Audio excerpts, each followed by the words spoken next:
Okay, so here's the deal.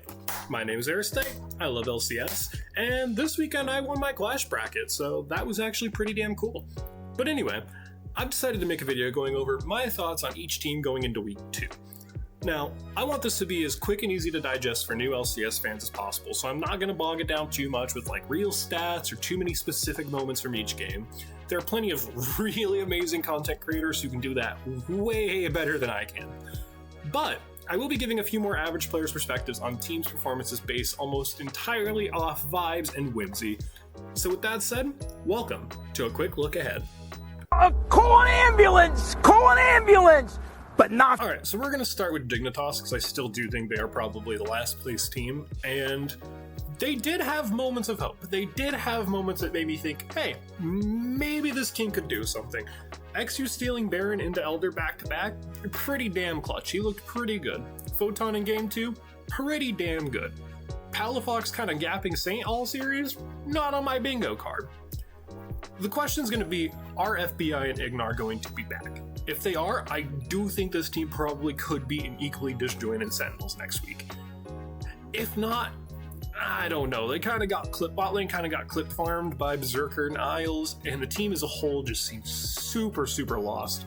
That Game 2, they definitely still started to pull it back a little bit. I do think if they have FBI and Ignar, they do win that Game 2, but we'll see moving on. I don't have the highest hopes for them beating Sentinels, even with how Sentinels looked, but they could surprise. They still could surprise, who knows.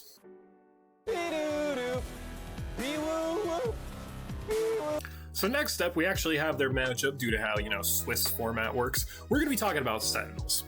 Good news for Sentinels? Impact seems pretty damn back. He definitely already looks a lot better than he did last split, which really good to see as a longtime Impact fan. I really hope he can get the rest of his shit together. Bad news? Darklings and Hambach definitely didn't quite impress as much. They looked really damn shaky. There were definitely flashes of brilliance from all the players, like Hambach getting that first blood. Darklings had a couple really good plays. But this team definitely is not coming out as hot as I hoped they would. I'm really looking forward to the Dig series, though. I do think if Sentinel doesn't cleanly wrap this series up, I'm going to start being a doubter. Impact really needs to get his belt out and really teach this team what to do. However, they do earn whimsy points for this Keanu. That shit had me giggling, dude. I love a good whimsy play. I really do. Alright, so next up we got Shopify Rebellion, and I'll admit, I got some question mark pings from the community for placing them so low because of them being a third best team last split and upgrading mid. But like I said, they will either live or die by Zinni, and this week they 100% died by him. Really didn't seem like they wanted to play around him. Really didn't seem like they wanted to play around anything. They kind of just left him out to dry. And this team does have issues. Now, I'm willing to give them, they did have limited scrim time coming into week 1, which could be the reason they look so lost the entire series, especially once contracts stop being able to 1v5 as Malphite. However, they drew TL, which I do doesn't believe to be in the loser side of Swiss, because, they looked really solid into Cloud9, just one of the teams had to lose. I think if you want to beat them, your team play needs to get better, and you've got to play around Zinni if you even want to hope of not getting blown out.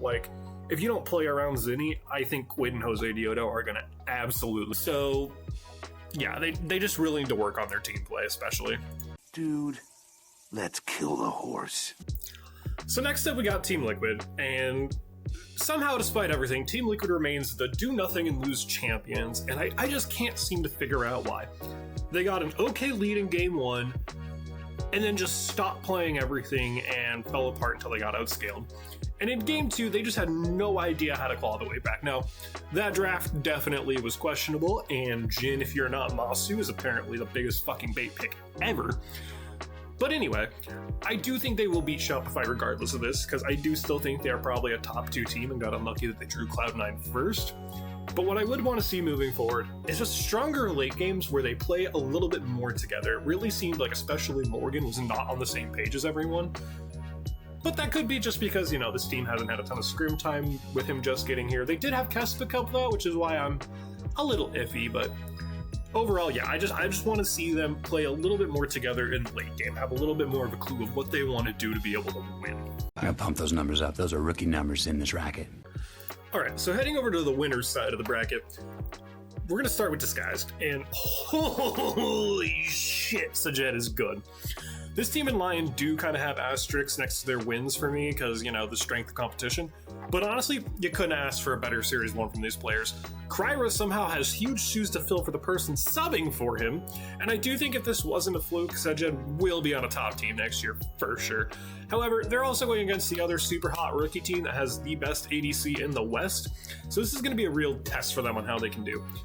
I do hope to see a few less of those like rookie mistake throws and a little bit more coordination, but oh my god, are we in for an absolute treat bot lane. I think this is going to be an absolute bloodbath, and I cannot wait. I cannot wait. This is going to be so much fun. They are, from what I've heard, bringing back Kyra for next week, so we'll see how that works for their coordination, but honestly, yeah, DSG looked amazing in week 1. It's all right. Oh my god, I almost died! No. I almost died! That was so scary, thank you. It's okay. It's all right. It's all right. So next up, we've got Lion, and this was an extremely frustrating series for me, and I can't believe these bastards actually had me cheering and believing in Dig briefly. Berserker is definitely still him, all hands and no thoughts, and Isles didn't do terrible either. Inspired damn near broke his back trying to drag a Dopa Insane over the finish line here.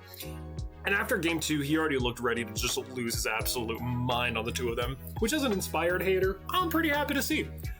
Even if I wasn't a Cloud9 fan though, moving forward, I don't think Lion's gonna win this one.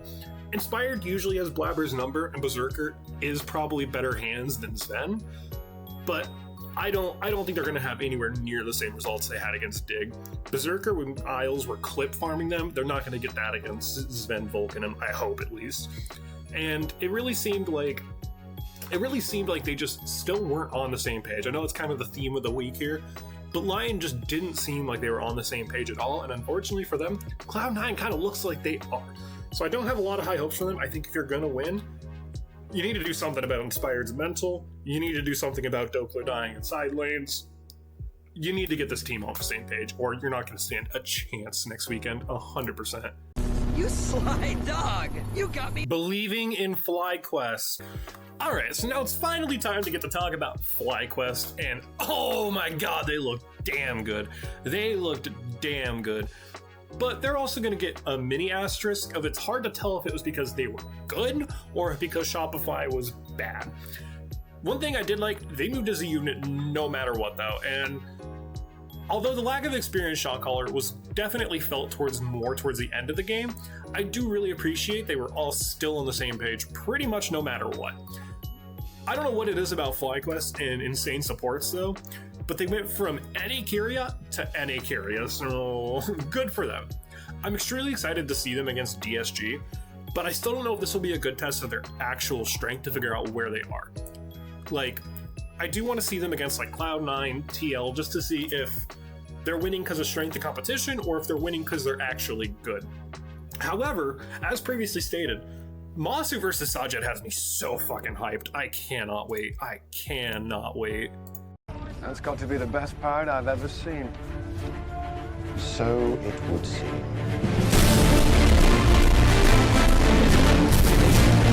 Alright, and last but not least, we've got Cloud9.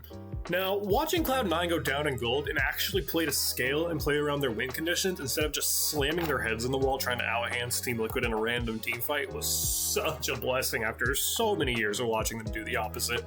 Like every single week, it was either they win early with hands or they pray they can win a random team fight, and it finally seems like they might be past that. Now, I do think a large part of that is because of APA. APA looked absolutely insane in his Cloud9 debut, with even winning Player of the Week. Like, he did phenomenal. Game 1, they showed they can now kind of climb back from a little bit of a deficit. Game 2, they showed they can still get a small lead and absolutely run you with it.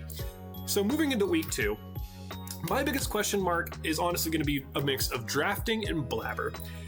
He's certainly, he said in an interview that he feels he is NA Canyon, and I do have to agree because that Nidalee was extremely fluent in English.